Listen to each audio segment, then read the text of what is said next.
Okay, everyone, welcome to day 4 of Schoology's LEAP Assessment Bootcamp. My name is Kellie. I'm the Director of Instructional Strategy here at Schoology.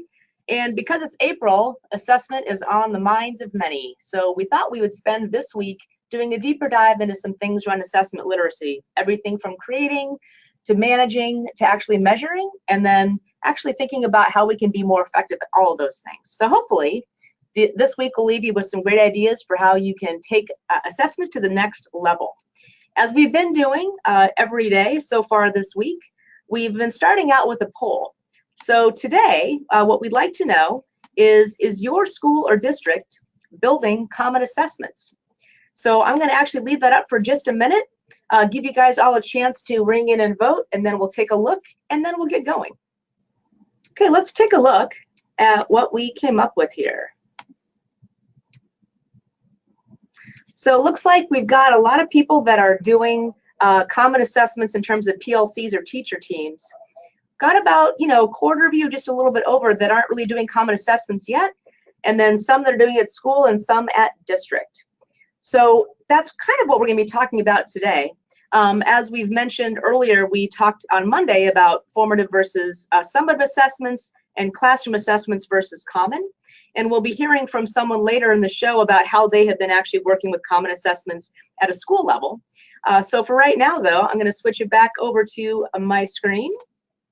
There we go. All right, so for today, we're talking about measuring student data for insights, especially as we think about that idea of continuous improvement. Day 1, as I said, we talked about the basics of assessments and how they should be used. Day 2 is about building that balanced assessment system, thinking about how do we use common and formative assessments in addition to teacher-created content versus third-party content. Yesterday, we talked about managing digital assessments, both in terms of how we can be better about thinking about the settings ahead of time, what we can do during and what we do after. And then we also heard from Respondus, one of our partners that helps us with actually kind of locking down tests for accuracy and also kind of for test integrity. So today, of course, we're talking about what do we do then with that data that we get from those assessments.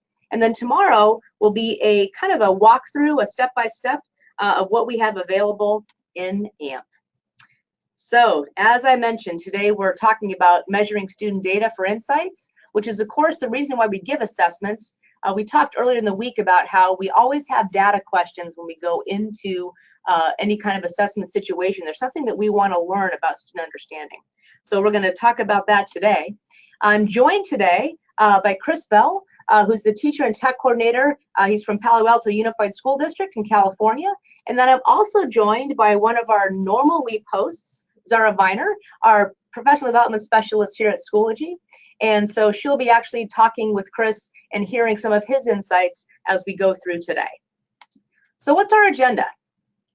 I did a little bit of a recap earlier about what we've talked about today, but I want to hit a few things again that I think might be worth mentioning. And then we're going to talk about data that we can get from assessments. We're going to start at the classroom level and then think about what does it look like at a broader level. We have district on the slide here, but really we're talking about data from common assessments. That might be at a district level, but it might also just be at a school level, or it might be at a PLC or grade level team level. We'll interview Chris Bell and hear how he's been doing that in Palo Alto. We'll have our usual takeaways, which will be a kind of a roadmap of sorts in terms of what you can expect to see from classroom assessments and also what you can see from the AMP platform as we look ahead towards the end of this year and to the next school year. And then if there's time, we'll do some Q&A. But as we go on today, if you've got questions, you can enter those in the chat window that's on the side of your screen. We have people monitoring that area, and we'll try to get to those questions as we can. And if there's something that we really feel like we'll call out, we'll actually bring that kind of to the forefront, and we'll talk about it verbally. Okay, so first, the recap. Yesterday, we talked about course assessments versus what we have in assessment management platform. And the reason why we put this double bubble map in place was because there seems to be some confusion in terms of what is a course assessment versus what is AMP.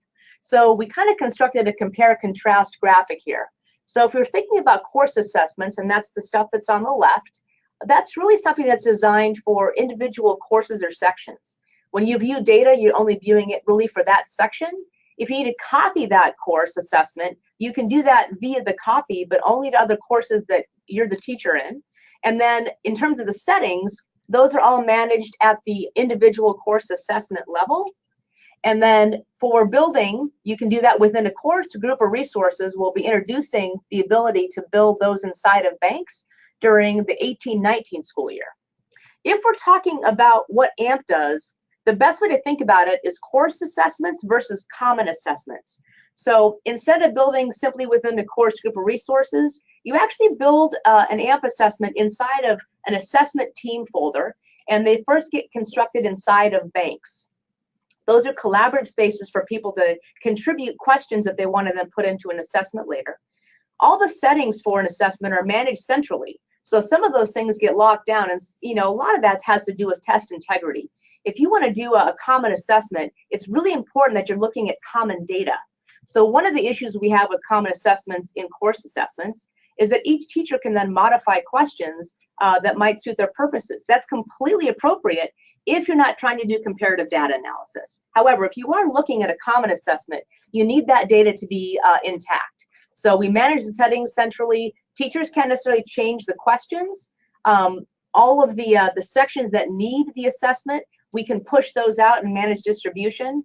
And then probably the biggest piece of AMP is being able to view data across multiple sections, across multiple courses, across multiple schools. And that's really what the assessment management platform is designed to do. Provide a way to not only distribute common assessments to keep that data intact, but then make that data visible at much larger levels than at a single course assessment. And as I mentioned already, these are really ideal for common assessments of different types, be it formative or summative.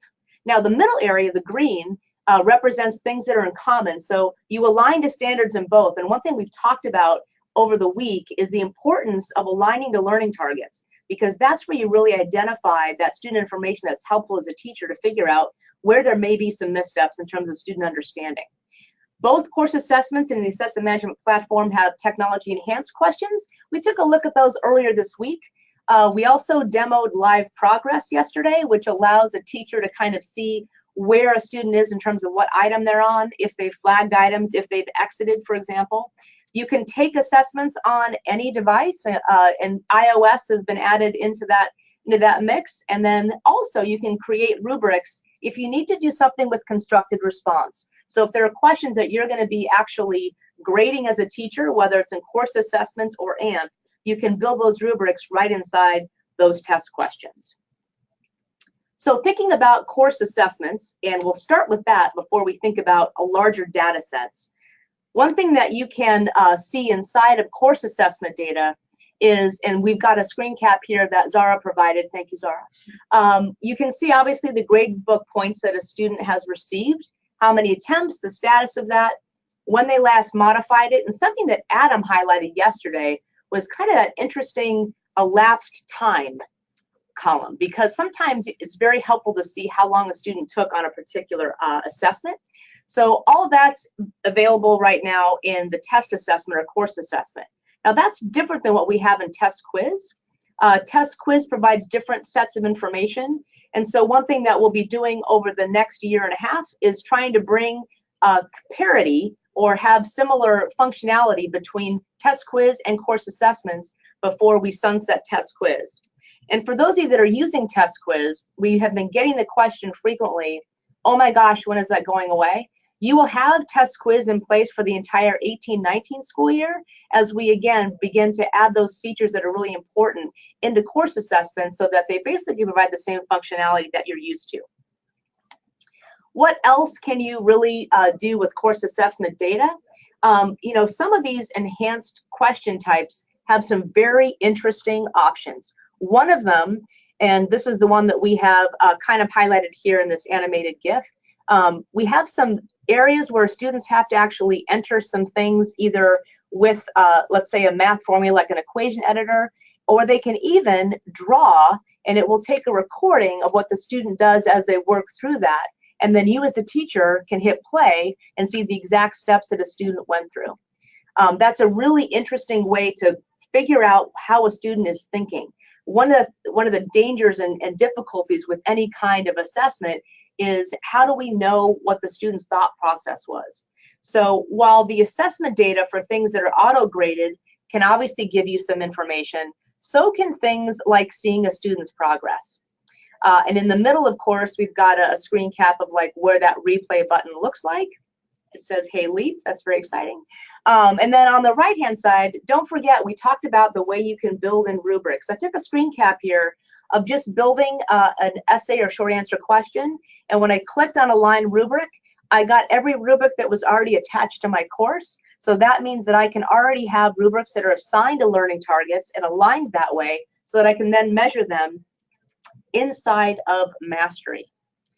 All right, so speaking of Mastery, when we look at a course assessment and we look at, you know, kind of how that fits into the body of evidence, one of the things to think about is the more that you can align to Mastery, the better. And I think if there's one thing I would really like people to start doing is thinking about what they want to align and making sure they're consistently doing that so we can get good student data about their progress. So when you see the Mastery dashboard, this one happens to be set up with a text-based scale, meaning that this is representational of how the student is achieving that isn't necessarily tied to points. You can see how many things have been aligned to that, and then you can also see kind of the overall area in terms of how the class is doing on those standards. If you align items in an assessment to learning standards, that gets tracked and bucketed inside of this Mastery area. So one of the things that's really important to think about is what do we want to measure and how do we want to do that in a really efficient way that gives us the best information that we can glean out of it. Now, a likely question that people have, especially those of you that have been using Test Quiz, is what do we do about those item analysis? Like right now, we can get question level stats on Test Quiz. Are those available inside of course assessments? Answer is not yet. However, we'll be adding in course assessment reporting capabilities during the 18-19 school year, which will give you things like information about item analysis for how students did on each question. For some question types, you may want to know the distribution of answers. That's probably most readily available in something like multiple choice, where you want to see how many students answered A versus B versus C. That will also be available. And of course, if you're aligning to Mastery, that will continue to feed into this area. So that will be coming. And just to clarify one question from Cheryl, whether we're looking at AMP right now or the course assessment. And this is the Mastery page that would pull all of the Mastery data from anything inside of the course. So this would be the course assessment specifically that would filter into this page. All right, thank you, Zara.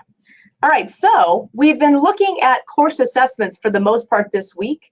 But when we talk about data, we need to think about that both at a classroom level and then also at a larger level, whether that's a team, a school, or across the entire district.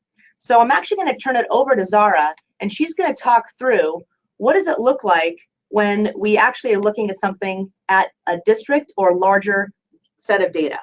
And so this is when we're talking about AMP, just to be super clear about this. This could be either district-wide or this could be perhaps a PLC across a grade level. This is diving into any of our managed assessments rather than a course assessment. And what you'll see when you dive into the assessment reports from the home screen is that you will find all of your item performance on the left-hand side and your general average student scores. And item performance is a really powerful tool because within that, you'll find information like our average scores as well as the success rate, and even really specific information like more content around how good that question was. So within each of those items, you can decide, oh, well, this was a great question, and I can see that because most of my students understood what it was testing, or maybe this was an ambiguous question, I can see a clear distractor here. On the right-hand side, you'll see all of the average student scores, and it'll divide it up for you with some really clear visuals. And then our next information that we'll see is specifically about that item analysis. So separating out which items were at higher, medium, or lower levels, seeing the average score from the students, and then even being able to dive into each of these questions to find distribution, which were the distractors, how well those were aligned with your learning objectives, and even rubrics will pull into this space as well. So a lot of content to dive into each item individually. And even within our AMP assessments, our managed assessments, you'll find performance by demographic that you can import as well. So being able to see specific information on how each level or each area buckets of students did. And all of this is awesome to see from a distance, but I think it's really helpful to actually apply that to a situation in a school who's been using this in a fantastic way. And we pulled in Chris Bell and had an awesome conversation with him. So we wanted him to be able to share a little more information with you all about how they've been using the assessment management platform over at Palo Alto School District. So do we have Chris on the line? Well, hey, how's it going? Going great. Thank you so much for joining us, Chris. How are you? I'm doing great. Thank you guys so much for what you're doing. This whole week has been really awesome. Amazing. Glad you've enjoyed it. Thanks, Kellie. So we've got a few questions for you around how you brought AMP into your district and how Palo Alto has been using it. And we'll kind of surface these as well in case you forget what the question was for everyone on the line. And one thing that I think is really interesting to think about is what stage were you at when you got AMP? So what were you thinking about in terms of the challenges that you were looking at and that you wanted to solve that with the impetus for bringing on a managed assessment platform?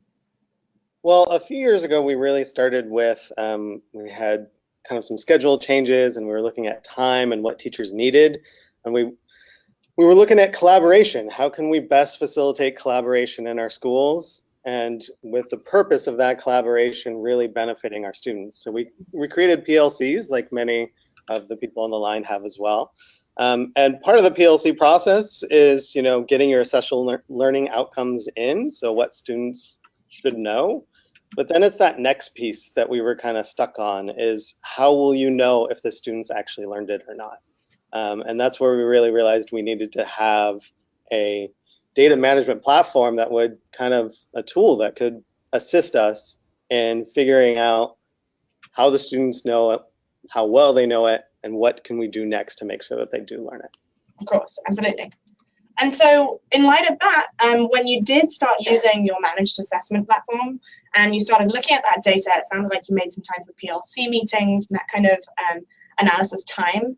What sort of data did AMP actually bring to light that informed you in a different way than what you already had access to?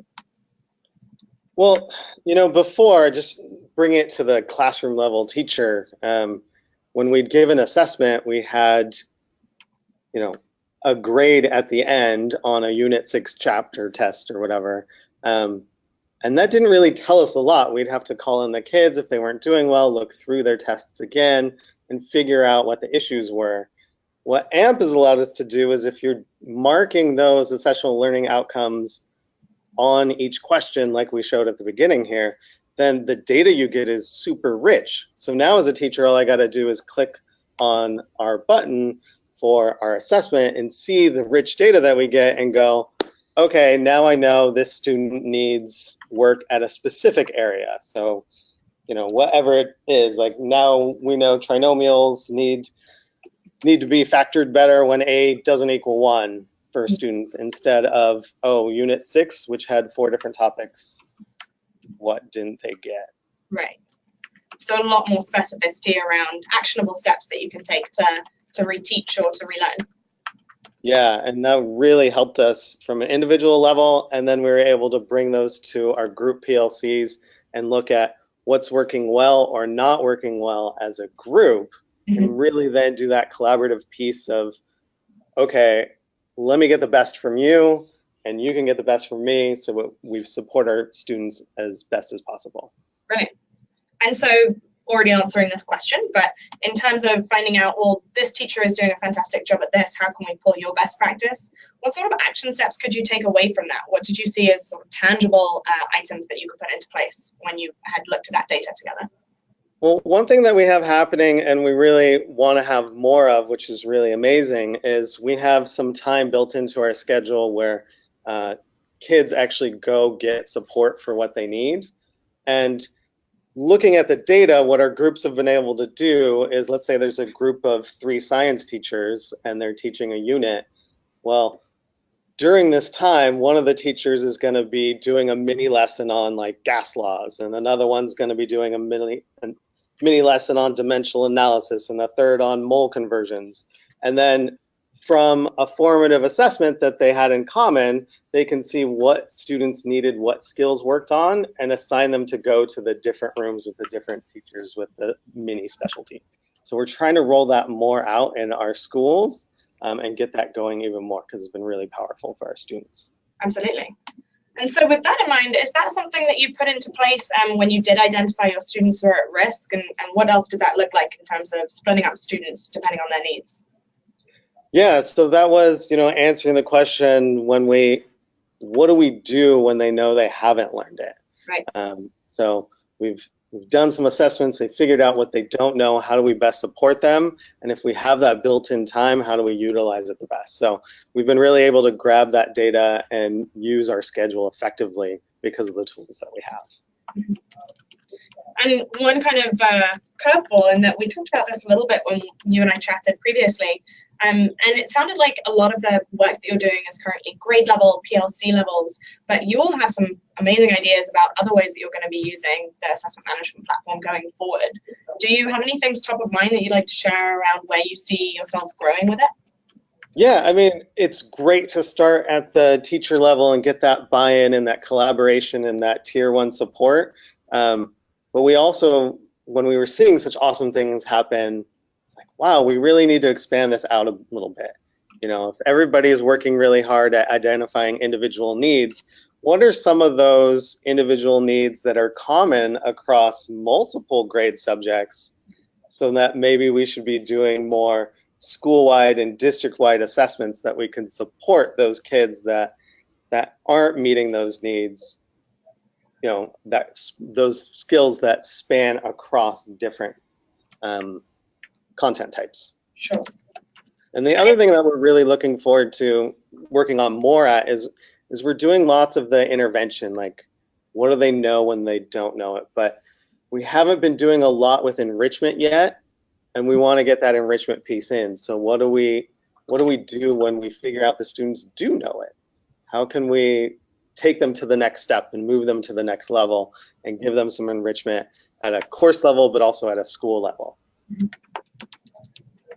Absolutely. And then in terms of what you saw teachers take away from those conversations, it sounds like some of the investment and the buy-in that you had from your teams were because they saw some of the data that was really making a difference to be able to address student needs and be able to effectively use your schedule. In terms of that initial sort of starting point with your teachers, did you see any specific areas that were really sort of aha moments that teachers found data that really made them feel excited about the platform? And similarly, were there any reluctances that you overcame in that process? Yeah, so maybe I'll start with the reluctance first, because teachers collect a lot of data, just either informally or formally throughout the day, but we're not all trained to be data specialists, right? We don't all know how to go in and look at that data and figure out what it is. So we've had some training on that, just with some basic templates to give people a place to start, so they have something concrete in their hands and they can work with. And that we found really helped with a lot of the reluctance of looking at data. You don't have to be a data specialist to look at the stuff you get from AMP and then figure out what your kids need. So that really helped us. And then what I think has been just super helpful is the in-depth pieces of data that you get from AMP. The mastery view for an assessment has been like the aha for a lot of our teachers on, wow, this is what we should be doing. Absolutely. Kellie and I were talking about that right before the session as well, and you kindly shared some resources that you had taken away from maybe a conference that you've been to, I think, around diving into your data and understanding it. And I think it can be very overwhelming if you don't necessarily know how to pass out that information. So having some tools and templates to understand what all these different terminology pieces mean, to take a look at that data to help you is great. So I'm glad you were able to find that. Yeah, and we definitely encourage them, like, here's a starting point, and then once you're comfortable with it, do whatever you need to make it more useful for you and your students, because it's all about getting the students to be successful. So absolutely.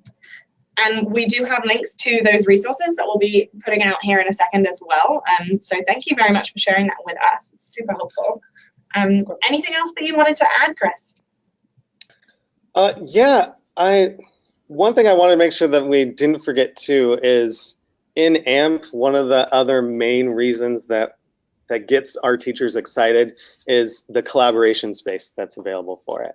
So, you know, when you have AMP, you have this dedicated group where you build assessments and questions together, and there's not really a place that works to that extent that well in Schoology other than an AMP. And so it's been really helpful just for collaboration and sharing ideas.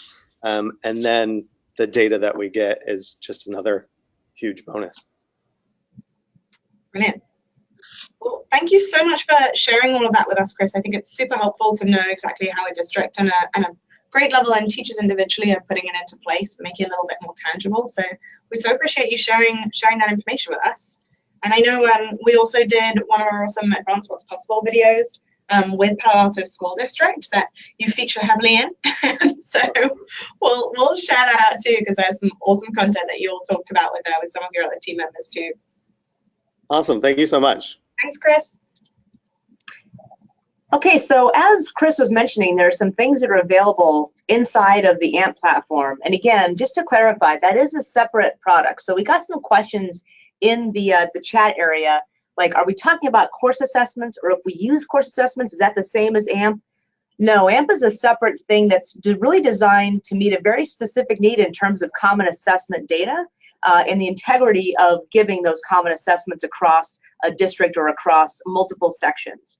So tomorrow, one thing that we want to do is actually go into some of those places that Chris just mentioned that are unique to the AMP platform in terms of how you collaboratively can construct those assessments. What does it look like to push those out to a bunch of sections? What does the process look like? And then what happens to that at the student level? And then also what information is available to both the teacher in that section and then also somebody at a different level, maybe a content coordinator or a principal or someone at the district level. So we'll do a step-by-step walkthrough of all those components tomorrow. But we did want to introduce that idea of hearing from somebody who had actually been leveraging Schoology for a common assessment purpose, because I think even as we saw with our poll at the beginning, there's a lot of people that are using PLCs and trying to gather that data so that they have something to work with when they're trying to determine, what do I do tomorrow? Or even a content coordinator who's saying, are we adequately hitting the standards across all the sections that we need to be hitting in the time that we need to? So lots of things you can do both with course assessments and with the AMP platform. Something else we need to bring up, of course, is, and I said this earlier, you know, test quiz is still in the platform and will remain in the platform throughout the 18-19 school year.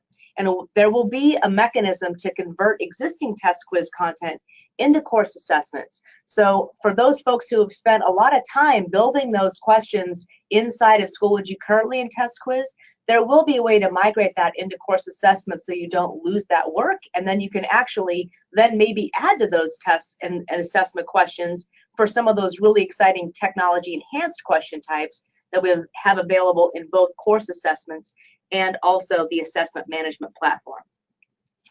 So as we think about moving ahead and looking at what is going to be coming up for us in the near future, now for the takeaways. So we want to talk about a couple of things that you can expect to see both you know, for this current school year, so the 18-19 school year, and then also what you can expect to see for both course assessments and AMP when we look at the 18-19 school year.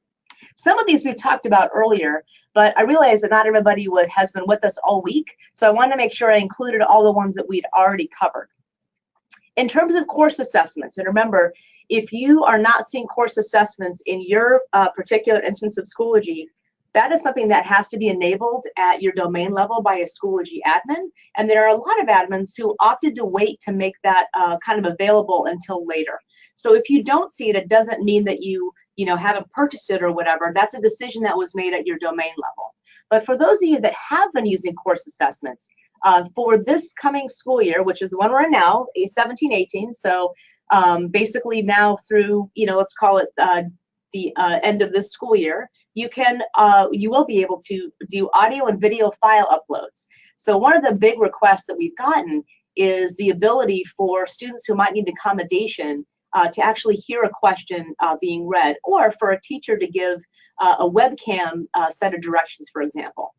Right now in Test Quiz, there's a microphone tool that's built in. Eventually, something like that will be made available, but in the meantime, your best bet will be to do a recording of audio or video and then simply upload that into the course assessment area.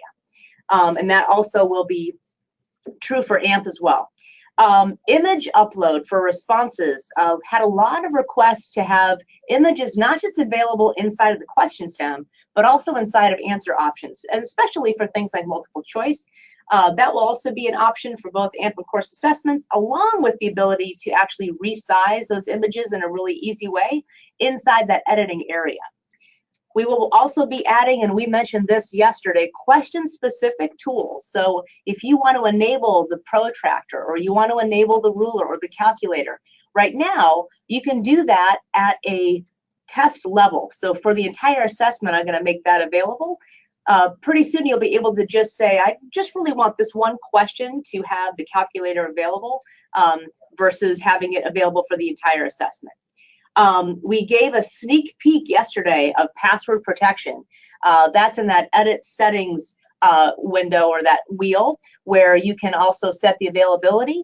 Adam demonstrated what that password protection field will look like, and that really gives you the ability to kind of lock down an assessment so that when students are ready to take the assessment, you can make sure that they have to take a step before they get there, and that can help mitigate some of the issues that we've seen with maybe a test being available while a student is not there. So some things around security. And I do have to again give a shout out to Bob Schutz, who yesterday brought up how this is also going to be a great tool to use if you're gamifying your classroom, as you can put a password onto something before they enter into an activity. And there's all kinds of cool activities you can do inside of those managed or inside of those technology enhanced question types. So remember that while we think about this in terms of Test Quiz, we're really thinking about how do we have kids demonstrate what they know, and there's some really interesting ways we can use the technology enhanced question types to achieve that end. All right, and then finally, printing and data entry. So we also have heard the request to have the ability for a printed assessment, and this is especially relevant for those who might have a student who has an accommodation and who needs a printed version of that. What that means is that you'll be able to print that, and then once the student takes the assessment, you'll have a way to actually enter the data into Schoology so that that data gets captured. So that's true for both course assessments and AMP. And again, those things you can expect to see during this current school year.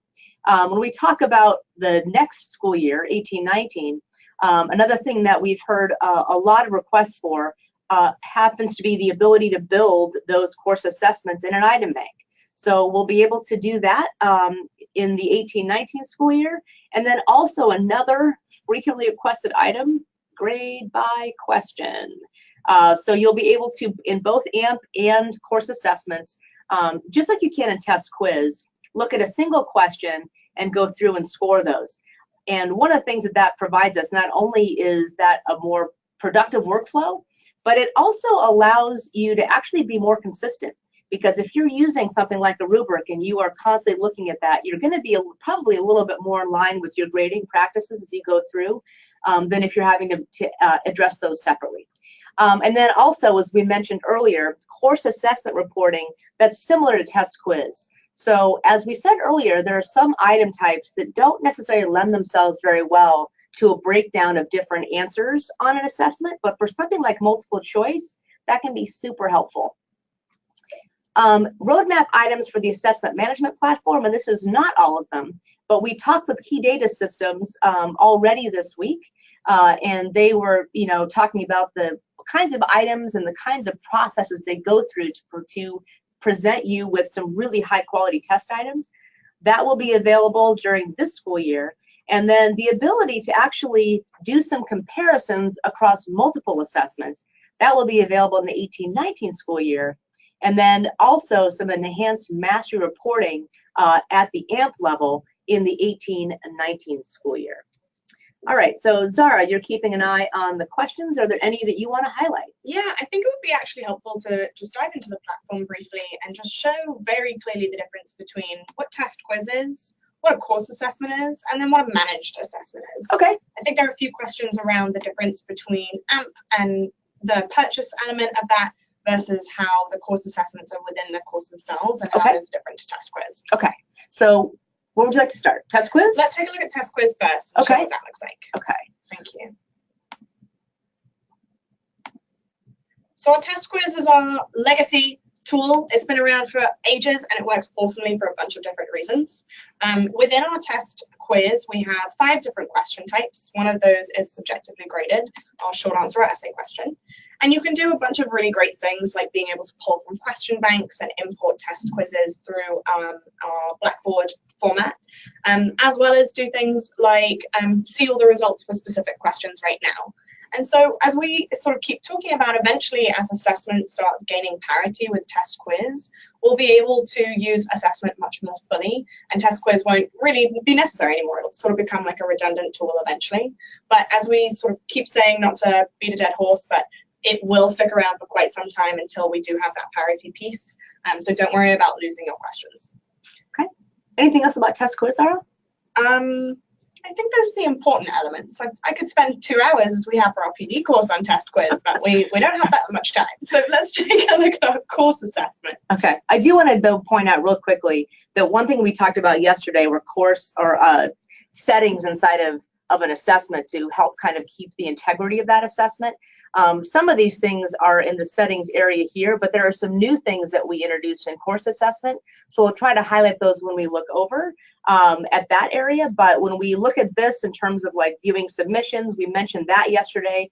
Randomizing order, we mentioned that yesterday. And then we also talked about the kind of importance of thinking about time limit. If you want to do a force submit, a time limit can be kind of helpful in terms of making sure that those all get submitted.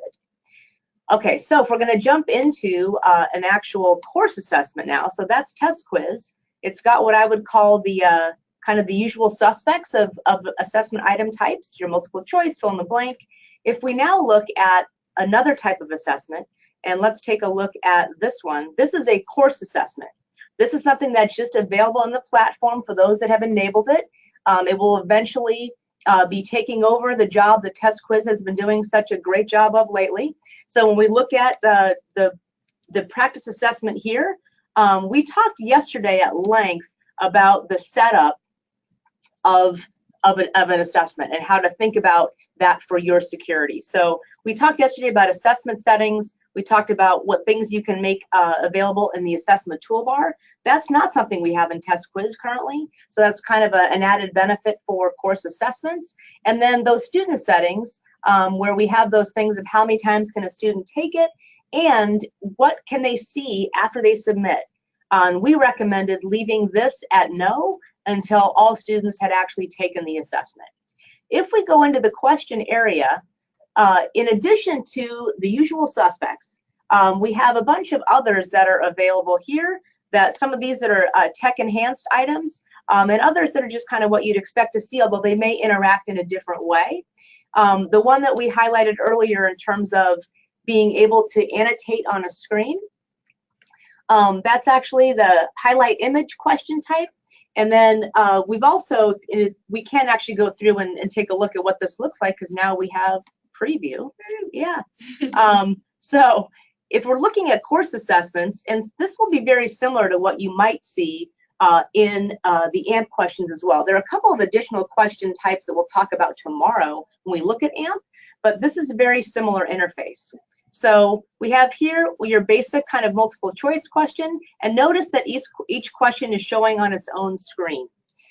This one happens to be a drag and drop ordering question. So order the angle from the shoe to lowest to highest, and students just simply move items around there. If we go to the next question type, this is a fill in the blank drop down.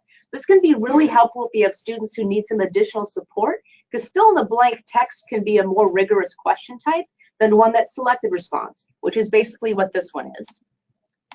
If we look at something that, this is a fun one, this is actually a label image question type. In this case, the images happen to be math signs. So if we wanted to have a student identify which math symbols belong between those spaces, they simply drag and drop into the areas provided.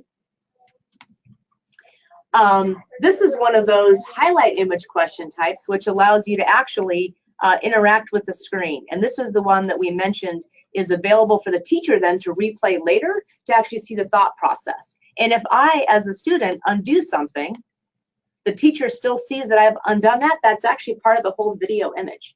And Zara, is there anything you wanted to add about any of these? Because I've been speeding through here. No, they're super helpful. I think being able to highlight the difference between the question types and even just the way that you interact with them will hopefully clarify a little bit between the difference between test quiz and course assessment cells. The next question type here, highlight image or highlight keyword, sorry. This means that you have students that can identify specific words or phrases depending on what you're trying to learn. So in this one, this is asking the student to highlight a keyword that tells you to subtract. So this is one where you'd hope that students would recognize that the word loses is the one that tells you that I should be subtracting one. And again, you can do this at a paragraph level or a word level. When you look at something, and this happens to be basically, we call this a math short answer question type. This allows the student to bring up an equation editor, or they can enter math symbols, or they can enter text. This is not a calculator, by the way. This is simply an equation editor, a keyboard layout. One of the nice things about this is that you can identify whether or not you want to use a basic calculator, so one that doesn't overwhelm the student, or one that has much more functionality, and that is something you determine as you build a question. If we move on to the next one, this is one that's actually a number line, and you can do a lot with number lines. In the example here, we're asking the students to identify which groups fall on which numbers, but you could do anything from ordering to a timeline to all kinds of things in terms of what you want to identify with ordering. So this again is a drag and drop one, so just put it on there. And if for some wacky reason I need to find the angle, I can click on a protractor and use that as a tool. This is just a support for the student. It doesn't actually provide them any answers. But I could also grab a ruler, and same thing, I can determine whether or not I want that to show in inches or centimeters and what I want that scale to be. And again, that gets determined as you build those questions there. This one is creating a dot plot chart. That's very difficult to say. But this particular question type allows students to interact with a chart, so they can actually draw and drag how far up they want something to go on a number line. And then this one here, same one, just in case we have a copy, so we can make sure they know that one. That's actually a feature that people really love, to be able to copy the same question once over. So in the last one, perhaps it was the same question, but it was a different amount of shoes. You can make a copy and change the number or a specific word, a vocab word, rather than having to reinvent that whole question again. Right. So if we go back to the beginning here, one thing that we talked about yesterday, or Adam did, was being able to eliminate choices. What that means is if I'm a student and I kind of want to limit my thinking, and I know for sure that 4 inches is not correct, I can click on those and highlight them if I know they're not, and it helps me just kind of focus on the ones I really need to choose between. Again, this doesn't really do anything in terms of the student answer. It's just for them, it's just as a support mechanism. There's also something that lets a student flag for review. So if I am not sure about this one, I can flag it. And then when I go to submit, it takes me to this review screen, and I can see a flag icon that lets me know that I need to answer that one, and I flagged it for review. And I can even filter, if you have a lot of questions in your assessment, which ones are flagged and which ones haven't I answered yet before you click that finish. Zara, anything I've missed? Those are really useful questions to overview it, and I think Zach will dive into even more detail with non-shoe questions tomorrow too. Yes. Although I love seeing those combos. Yes. And so we'll take a look at more into different question types, what you can do with those within AMP. But this was all a course assessment. So that's the course assessment within a course. It's not a separate platform. It does not require any extra purchase of any kind. It's directly within your courses as long as that is turned on. We've gotten quite a few questions though around just a few specifics around what we've been pointing out here. Okay. And I think one thing to just mention, someone really important question, if you're just starting out, which should you use? And it's a pretty subjective question. Should you start by using test quiz if you've literally just started using Schoology, should teachers learn how to use that whole interface to then eventually switch over to assessments, or should you begin in assessments? And that's a question we get a lot, and I think it is a subjective thought. It depends on what your teachers need and what tools that they're looking for. There are a ton of people that are already using assessment at 100% at their school, but of course they don't have all of the features that a lot of people are accustomed to having in test quiz, and it's not finished being built completely. The capacity is not at 100% yet. So with those new features coming out every month, there are lots of reasons that you might choose to use test quiz. We would ask you also to submit your feature requests if there's something that you really need to see. We know a lot already. We've had a ton of feedback, and we're monitoring it and making sure that those are the things that we put on our roadmap. But it's always good to get more voices to understand how people are using it. And I think I want to just add something there, Zara. Sorry, I didn't mean to interrupt you, but we talked earlier this week about know thy purpose, and what are you trying to identify or learn about student understanding from an assessment or from an item or an activity. So in terms of do I use test quiz or do I use course assessments? We highlighted some things that aren't yet available in course assessments but will be soon. One of those being audio and video, one of those being printing, and also some of those assessment or item level reporting stats that are necessary. So I would say, what do you want? What's your purpose for the assessment? If the purpose of the assessment is something where you want to actually work with students and see their thinking, this has some great functionality course assessments do to get you to that place.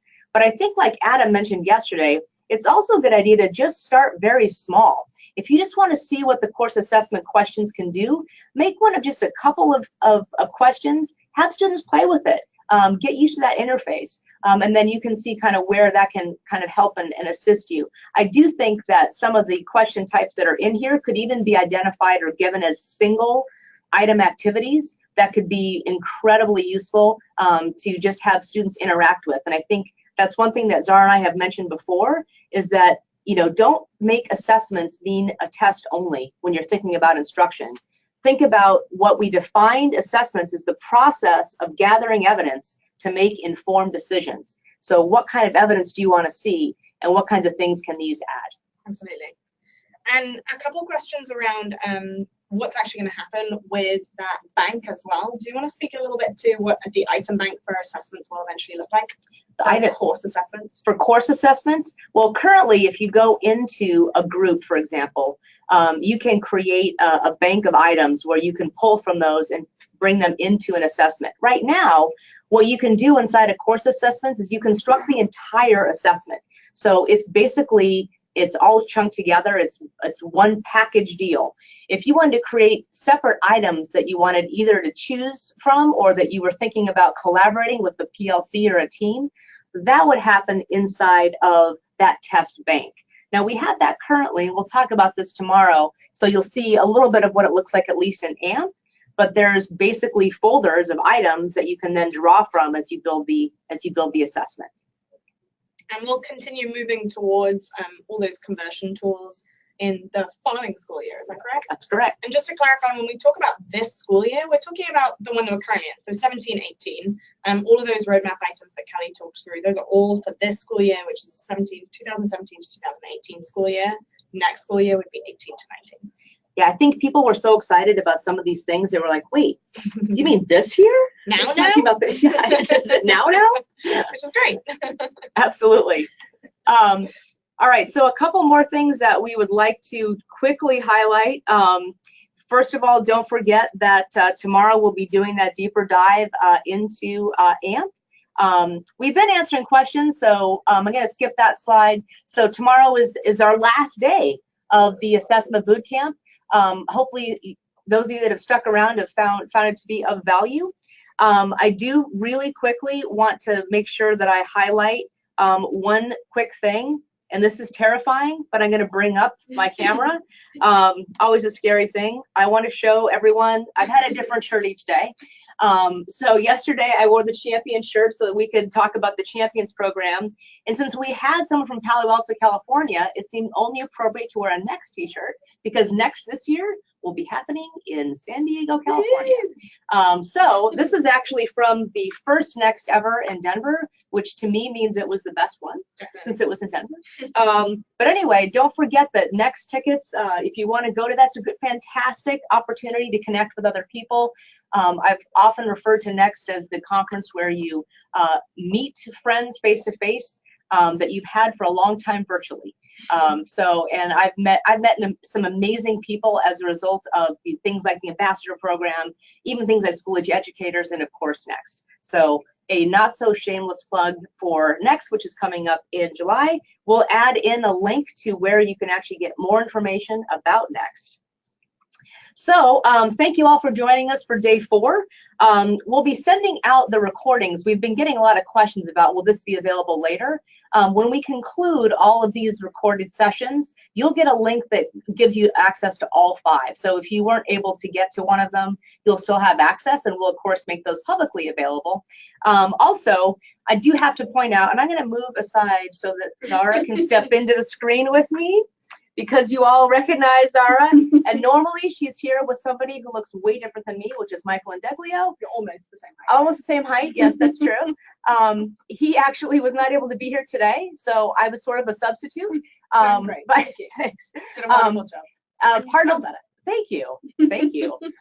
LEAP happens every third Thursday of the month, and so we want to make sure that we underscore that this is a unique week with Assessment Bootcamp, but this is part of the whole LEAP kind of outreach to our existing customers to help them connect with things that are happening, and also take a look at what's really exciting in terms of what we're doing here at Schoology. Absolutely. So, all right, anything else, Zara?